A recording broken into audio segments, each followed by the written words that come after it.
Laga pekan keempat menghadapi FC Bekasi City di Stadion Patriot Candrabaga Bekasi pada Senin mendatang, Sumsel United menargetkan hasil maksimal dan membawa pulang 3 poin. Pada laga pekan keempat kompetisi Pegadaian Championship 2025-2026, Senin 6 Oktober 2025, pukul 15.30 waktu Indonesia Barat di Stadion Patriot Candrabaga Bekasi, Sumsel United menargetkan hasil maksimal dan meraih 3 poin pada pertandingan menghadapi FC Bekasi City.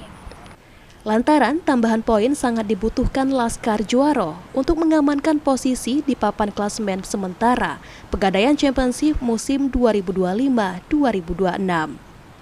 Pada sesi pre-match press conference, pelatih kepala Sumsel United Nil Maizar mengatakan, saat ini anak asuhannya sudah sangat siap menghadapi FC Bekasi City dan semua pemain bertekad meraih kemenangan di laga tandang kala menghadapi FC Bekasi City.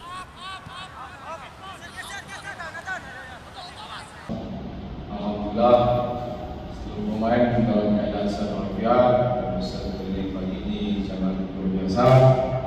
Secara fisik, teknik dan taktikal kita siap menghadapi Bekasi.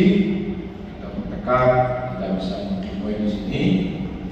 Kalau kita dapat di angka alhamdulillah, dapat satu angka alhamdulillah. Tapi yang pasti kita tidak kalah.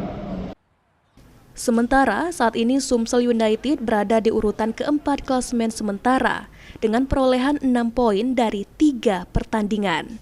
Hanya terpaut 1 poin dari Garuda Yaksa FC di posisi pertama, Adiyaksa FC Banten di posisi kedua, dan disusul PSMS Medan di peringkat ketiga. Eki Saputra, PAL TV.